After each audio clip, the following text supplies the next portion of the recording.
오늘 고영태가요 서울중앙지법 재판장에 출석했습니다. 그래서 최순실과 직접 현장에서 마주치는 이런 일이 벌어졌는데 그 고영태의 증언들 중에서 이게 가장 중요한 핵심 중에 하나라고 봐요. 대통령 옷값 작업비 최순실이 냈다. 공동지갑론을 확인시켜주는 그런 이야기고요. 그다음에 오전에는 고영태 나오기 전에는 이성한 전 미르재단 사무총장이 나와서 또 다른 증언을 했고요. 고영태는 최순실이 장관을 직접 만지는 걸 보고 겁나서 그만뒀다. 이거 굉장히 중요한 증언이거든요. 겁나서가 중요한 말이에요. 국정농단의 핵심이 최순실이라는 거 한 번 더 증언해 준 거 아니겠습니까? 더 충격적인 것은 지금 저는 그것보다도 신동욱 씨가 고영태가 박 대통령 오촌 살인 사건 사실을 알고 있다. 아버지의 명예를 걸고 양심선언을 해달라 촉구까지 했습니다. 굉장히 고영태가 최순실을 통해서 최순실과 관련된 지난 10년 동안 같이 지내면서 최순실과 관련된 굉장히 많은 정보들을 고영태 갖고 있을 가능성이 매우 높다. 하물며 박근혜 오촌 간 살인 사건 문제도 고영태는 분명히 알고 있을 거다. 이렇게 공개적으로 요구를 했기 때문에 굉장히 지금 파장이 일고 있어요. 지금 고영태 고향에서는 프랜카드가 붙었어요. 진짜? 뭐라고? 힘내라. 그 진실을 얘기해줘서 고맙다. 용기 내줘서 고맙다. 뭐 이런 식의. 주말에 거기가 전체 인원이 2,200명이래요. 2,200. 경찰 추산 300명이 집회를 했거든요. 토요일 날. 굉장히 심각하죠. 어디서요? 고향에서. 고향에서 고향 면사무소 앞에서. 대덕면. 대덕면에서. 면사무소에서. 근데 실제 참여자는 5,000명 정도가 나왔다고 하니까 25% 이상이 나왔다는 거예요. 헐. 대단합니다. 사진 봐도. 힘내라 고영태. 굉장히 지금 고영태 힘내라. 용기 내주어 고맙다잉. 예, 그렇죠. 그러니까 신동욱 씨도 고향 사람들이 그렇게 지지를 많이 보내는데 빨리 아버님의 민주화 정신을 이어받아 양심선언을 함께 해달라 이렇게 촉구할 정도니까 고영태가 지금 어쨌든 굉장히 많은 정보를 알고 있을 거다. 그리고 언제나 특검도 고영태의 증거 있는 말들을 좀 많이 해줬으면 좋겠다라는 게 지금 국민적 염원이고요. 물론 이번 중연 안에서 이 옷값 문제가 거론되는 거는 여러분 생각하시기에 뭐 별거 아니잖아라고 생각될 수 있지만 이게 뇌물죄로 가는 가장 확실한 증언 중에 하나거든요. 이게. 그렇기 때문에 이 증언의 가치에 대해서는 굉장히 높게 평가를 해야 됩니다만 저는 저 헌재 대리인단이 얘기했던 두 사람 사이의 그 은밀한 관계에 대해서 또 썬데이 서울을 이번에 좀 나오지 않을까?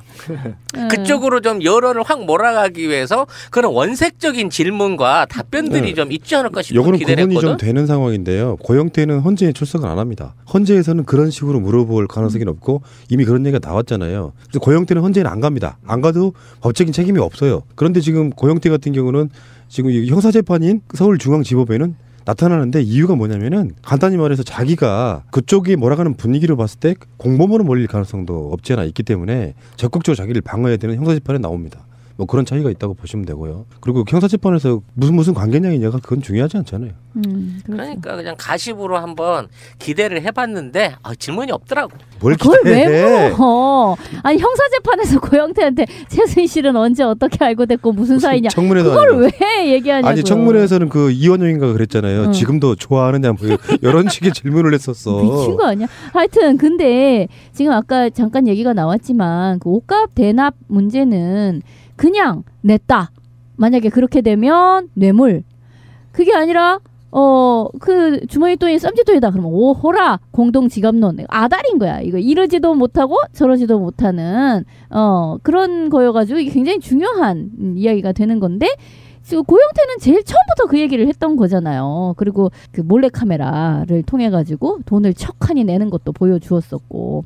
그러니까 이건 굉장히 중요한 증인이 될 텐데 지금 그 오촌 조카 살인 사건까지 포함해서 결국 최순실이 저지른 어떤 일들을 측근 중에 측근으로서 상당히 많이 네가 알고 있다는 것을 나는 알고 있다. 지금 이런 이야기가 신동우 씨로부터 나온 건데 고영태가 좀 더 적극적인 이야기를 해주는 것이 고영태 자신의 신변을 보호하기 위해서도 중요한 것이기 때문에 좀 더 많은 얘기를 앞으로 하지 않을까 싶네요. 그러니까 어쨌든 지금 이번에 굉장히 많은 진술을 했어요. 그러니까 부영그룹에서 토지도 받았고 재단기금 1,000억 원 출연 등부터 시작해서 어쨌든 연선문 직접 고치는데 그 재미를 붙였다라는 것이고 여러 가지가 지금 사실로 드러났고 그다음에 이제 오촌 살인 사건도 계속 지금 알고 있다라는 뉘앙스를 좀 보이고 있고 그러니까 이 사람이 안다면 결국 그건 최순실네가 했다는 거잖아. 더더욱이 지금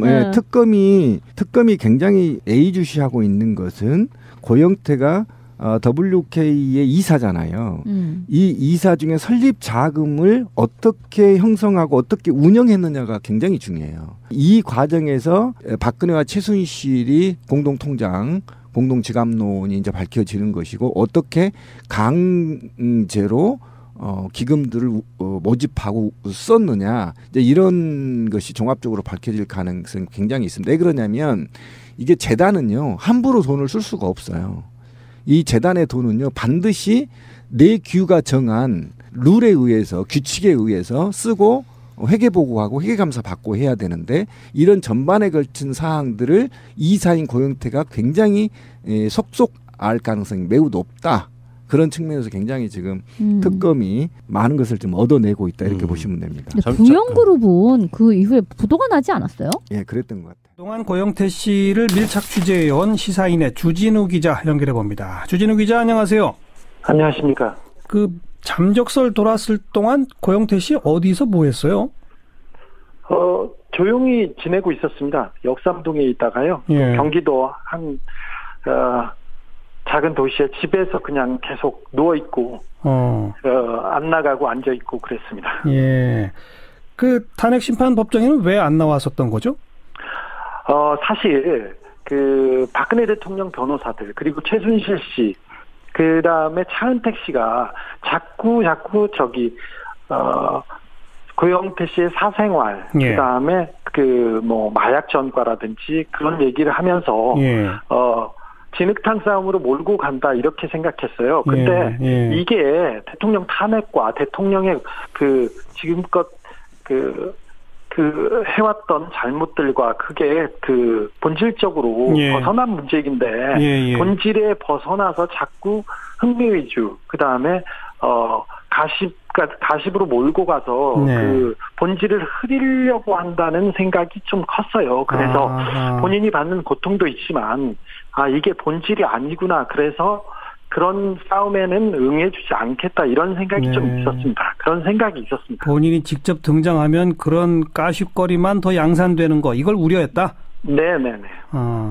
그 주진우 기자가 일전에 저랑 인터뷰하면서 고영태, 노승일 뭐 이런 사람들 신변 위험 느끼고 있다 그랬는데 지금도 마찬가지랍니까?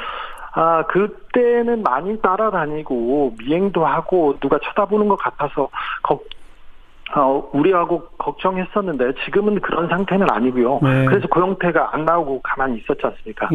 노승일 씨는 더 많이 돌아다니고 있고요. 그래서 지금은 미행하거나 감시하는 사람은 없다고 합니다. 그러다가 오늘 최순실 재판에는 왜 나오게 됐습니까? 그 고영태 씨는 나오지 않는 동안에도 두문불출한 동안에도 검찰 수사하고 특검 수사에는 다 도왔어요. 그래서 왔었어요. 검찰청에는. 그리고 재판에는 간다는 입장이었어요. 다만 최순실 씨 측 그리고 박근혜 대통령 측에서 자꾸 이상한 문제로 몰고 넘어간다고 거기에 대한 반대 생각이 있었던 거죠. 좀 아까도 소개했습니다만 박근혜 대통령 측 변호인들은 아예 그냥 공식적으로 발표를 그렇게 하더라고요. 몇십 년 동안 숨어 있었던 최순실이 고영태와의 불륜 관계 때문에 이게 드러나게 됐다라는 식으로 표현하던데 그분들이 그런 전략을 쓴 이유가 뭐라고 생각하세요? 그분들이 얘기를 하면서 차은택 씨도 마찬가지인데 생각, 느낌 그런 생각이 들었다. 그런 느낌이 들었다고 이렇게 얘기하는데 고영태 씨는 자기가 그런 느낌과 생각만 가지고는 얘기하고 싶지 않다고 얘기합니다. 박근혜 대통령과 그 최순실 씨와 주변 관계에 대해서. 그런데 사실 사람들은 뭐라고 해야 하나 사건의 실체보다는 그런 약간 말초적인 거 이런 가십에 훨씬 크게 반응하기 때문에 이런 부분에 대해서 그 싸움을 그쪽으로 몰고 가려고 하고 고영태 씨는 사실은 그 자기가 한 얘기보다 자기의 사생활이 더 들춰지면서 본인 물론 가족들이 고통이 크거든요. 그래서 예. 본인이 뭐 잘못한 것도 알고 있고 예. 저기 최순실 씨하고 같이 사업을 한다고 그 회사에 다니면서 예. 거기에서 욕을 먹었던 거에 대해서 굉장히 부끄럽고 죄스럽게 생각해요. 예. 그래서 그 내용이 핵심의 본질, 최순실이 어떻게 농단을 했나, 대통령이 어떻게 잘못을 했나, 이 부분에 대해서는 도움을 줄 생각이 있어서 예. 지금껏 검찰 수사에 나왔고, 그런데 예. 자꾸 여론과 그 박근혜 대통령의 변호사들이 그쪽으로 몰고 가서 거기에 대해서는 되게 고통스러워하고 있습니다. 아니 그러니까 제가 지금 궁금한 게 박근혜 대통령 측 변호인 내가 그 입장이 된다 손 치더라도 말이죠. 네. 뭐 그런 뭐 가십성의 뭐 불륜설이니 이런 거가 나온다고 해서 최순실의 국정농단, 대통령의 위법행위 이런 게 없어지는 게 아니잖아요. 네네. 그냥 본질을 그냥 흐트리는 거, 탕물 뿌리기로 그렇게 생각하고 있습니다. 예. 오늘 법정에 가기 전에도 아마 대화를 나눴을 텐데 심경이 어떻다고 하던가요? 좀 안타깝고요. 사실은 고향에 있는 분들이 편지를 보내고 그랬었습니다. 공개적으로. 그래서 예. 고영태 힘내라. 너가 어떤 일을 당하고 있는지 그런 얘기를 들으면서는 조금 용기를 갖긴 했어도 그래도 다시 자기 얼굴이 나와야 되고 또 자기 사생활이 이렇게 파헤치는 거에 대해서는 좀 안타까워하죠. 그래도 담담하게 잘 갔습니다. 네. 네. 오늘 최순실 씨가 자기가 직접 고영태 증인신문 하겠다라고 했는데 네. 아직 거기까지 진행은 안 되고 있는 모양이에요. 그죠? 검찰이 고영태 씨한테 확인할 내용이 많고 예. 그 이후에 최순실 씨 변호사들이 묻고 그 이후에 최순실 씨가 직접 물을 예정인 것 같은데 아직은 거기까지 안 갔죠. 예, 아직은 거기까지는 가지 않고 검찰의 질문 내용이 워낙 많습니다. 그래서 처음에는 대통령 의상비를 최순실 씨가 어떻게 줬는지, 예. 그다음에 연설문 고친 내용, 예. 그다음에 회사를 어떻게 운영했는지, 예. 그리고 미얀마 대사 관세청에 인사청탁을 한 부분, 거기까지 진행되고 있는 것으로 파악하고 있습니다. 예. 그런데 최순실 씨 측 변호인이나 이런 사람들은 아무튼 더 블루케이 이런 것의 운영을 고영태가 주도했다는 식으로 몰아가려고 한다면서요? 고영태한테 이렇게 몰아가려고 하는데, 내용과 그 사실들, 지금 나온 증거들과 정황들, 그만 봐도 최순실 씨가 직접 운영을 했고, 그 밑에서 심부름 역할을 했다는 게 다 나와 있는데, 예. 자꾸, 고영태 표현으로는 손바닥으로 자꾸 하늘을 가르려고 한다. 예. 그러면서 자기만 잡으려고 한다. 이렇게 얘기하고 있습니다. 예.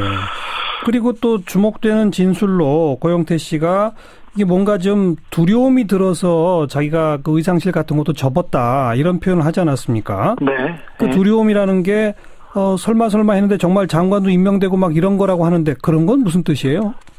최순실 씨가 그 힘이 있는 사람이라는 건 짐작은 했지만 이렇게 대통령을 좌지우지하고 나라를 움직일 정도의 그 사람이라는 거에 대해서는 깜짝 놀라고요. 네. 그걸 알면 알수록 그리고 자신의 능력이 이만큼인데 자기는 체육인이었고 네. 자기는 옷과 관련된 그 비즈니스를 했고 자기는 솔직히 말해서 술집에서 가라오케를 경영했고 그랬지 않습니까? 예. 그래서 그런 부분은 자기가 알아서 조언을 하거나 그런 거에 대해서는 조금 도와줄 수 있는데 나머지는 자기의 능력 밖이라는 것을 알았죠. 그래서 너무 큰 일을 벌이고 너무 큰 그림, 그 국가기관을 움직이면서 그리고 대통령을 지시하면서 이렇게 움직이는 걸 보고 이거는 큰일 나겠구나 그렇게 생각해서 자기는 발을 뺐다고 생각합니다. 예. 헌법재판소는 법정에까지 이제 출석 요구서를 가져와서 고영태 씨한테 헌재 심판에 좀 나와달라라고 하는 것 같은데 여전히 지금 거부하는 것으로 알려지고 있어요. 헌재 심판에는 그러면 안 나간다는 입장은 여전히 변함이 없는 겁니까? 안 나갔으면 한다는 입장은 변함이 없지만 이렇게 해서 계속 그 헌재 재판이 박근혜 대통령 측에서 계속 재판을 미루기 위해서 고영태를 이용한다 이게 이렇게 되는 거에서도 원치 않아서 이번 주에는 재판에 나간다고 생각하고 있습니다. 그래요. 알겠습니다. 여기까지 말씀 드렸죠. 고맙습니다. 네. 시사1의 주진우 기자였습니다. 과 관련된 지난 10년 동안 같이 지내면서 최순실과 관련된 굉장히 많은 정보들을 고영태가 갖고 있을 가능성이 매우 높다. 하물며 박근혜 오촌간 살인사건 문제도 고영태는 분명히 알고 있을 거다. 이렇게 공개적으로 요구를 했기 때문에 굉장히 지금 파장이 일고 있어요. 지금 고영태 고향에서는 프랜카드가 붙었어요. 진짜? 뭐라고? 힘내라, 그 진실을 얘기해줘서 고맙다, 용기 내줘서 고맙다, 이런 식의. 주말에 거기가 전체 인원이 2,200명이래요. 2,200. 경찰 추산 300명이 집회를 했거든요. 토요일 날. 굉장히 심각하죠. 어디서요? 고향에서. 고향 면사무소 앞에서. 대덕면. 대덕면에서. 면사무소에서. 근데 실제 참여자는 5,000명 정도가 나왔다고 하니까 25% 이상이 나왔다는 거예요. 헐. 대단합니다. 사진 봐도. 힘내라 고영태. 굉장히. 옷값 대납 문제는 그냥 냈다. 만약에 그렇게 되면 뇌물. 그게 아니라 그 주머니 돈이 쌈짓돈이다. 그러면 오호라 공동지갑론. 아다리인 거야. 이거 이러지도 못하고 저러지도 못하는 그런 거여가지고 이게 굉장히 중요한 이야기가 되는 건데 지금 고영태는 제일 처음부터 그 얘기를 했던 거잖아요. 그리고 그 몰래카메라를 통해 가지고 돈을 척하니 내는 것도 보여주었었고. 그러니까 이건 굉장히 중요한 증인이 될 텐데 지금 그 오촌 조카 살인 사건까지 포함해서 결국 최순실이 저지른 어떤 일들을 측근 중에 측근으로서 상당히 많이 네가 알고 있다는 것을 나는 알고 있다. 지금 이런 이야기가 신동우 씨로부터 나온 건데 고영태가 좀 더 적극적인 이야기를 해주는 것이 고영태 자신의 신변을 보호하기 지금 고영태 힘내라 용기 내주어 고맙다잉. 예, 그렇죠. 그러니까 신동욱 씨도 고향 사람들을 그렇게 지지를 많이 보내는데 빨리 아버님의 민주화 정신을 이어받아 양심선언을 함께 해달라 이렇게 촉구할 정도니까 고영태가 지금 어쨌든 굉장히 많은 정보를 알고 있을 거다. 그리고 헌재나 특검도 고영태의 증거 있는 말들을 좀 많이 해줬으면 좋겠다라는 게 지금 국민적 염원이고요. 물론 이번 중연 안에서 이 옷값 문제가 거론되는 거는 여러분 생각하시기에 별거 아니잖아라고 생각될 수 있지만 이게 뇌물죄로 가는 가장 확실한 증언 중에 하나거든요. 이게 그렇기 때문에 이 증언의 가치에 대해서는 굉장히 높게 평가를 해야 됩니다만 저는 헌재 대리인단이 얘기했던 두 사람 사이의 그 은밀한 관계에 대해서 또 썬데이 서울의 이번에 좀 나오지 않을까? 그쪽으로 좀 여론을 확 몰아가기 위해서 오늘 고영태가요 서울중앙지법 재판장에 출석했습니다. 그래서 최순실과 직접 현장에서 마주치는 이런 일이 벌어졌는데 그 고영태의 증언들 중에서 이게 가장 중요한 핵심 중에 하나라고 봐요. 대통령 옷값 작업비 최순실이 냈다. 공동지갑론을 확인시켜주는 그런 이야기고요. 그다음에 오전에는 고영태 나오기 전에는 이성한 전 미르재단 사무총장이 나와서 또 다른 증언을 했고요. 고영태는 최순실이 장관을 직접 만지는 걸 보고 겁나서 그만뒀다. 이거 굉장히 중요한 증언이거든요. 겁나서가 중요한 말이에요. 국정농단의 핵심이 최순실이라는 거 한 번 더 증언해 준 거 아니겠습니까? 더 충격적인 것은 지금 저는 그것보다도 신동욱 씨가 고영태가 박 대통령 오촌 살인 사건 사실을 알고 있다. 아버지의 명예를 걸고 양심선언을 해달라 촉구까지 했습니다. 굉장히 고영태가 최순실을 통해서 최순실 원색적인 질문과 답변들이 좀 있지 않을까 싶은 요거는 기대를 했거든. 구분이 좀 되는 상황인데요. 고영태는 헌재에 출석을 안 합니다. 헌재에서는 그런 식으로 물어볼 가능성이 높고 이미 그런 얘기가 나왔잖아요. 그래서 고영태는 헌재는 안 갑니다. 안 가도 법적인 책임이 없어요. 그런데 지금 고영태 같은 경우는 지금 형사재판인 서울중앙지법에는 나타나는데 이유가 뭐냐면은 간단히 말해서 자기가 그쪽이 몰아가는 분위기로 봤을 때 공범으로 몰릴 가능성도 없지 않아 있기 때문에 적극적으로 자기를 방어해야 되는 형사재판에 나옵니다.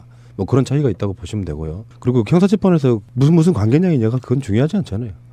그러니까 그냥 가십으로 한번 기대를 해봤는데 질문이 없더라고. 뭘 그걸 왜 물어? 아니 형사재판에서 고영태한테 최순실은 언제 어떻게 알고 됐고 무슨 사이냐. 그걸 아니고. 왜 얘기하냐고요. 아니 청문회에서는 그 이원영인가 그랬잖아요. 지금도 좋아하느냐 이런 식의 질문을 했었어. 미친 거 아니야? 하여튼 근데 지금 아까 잠깐 얘기가 나왔지만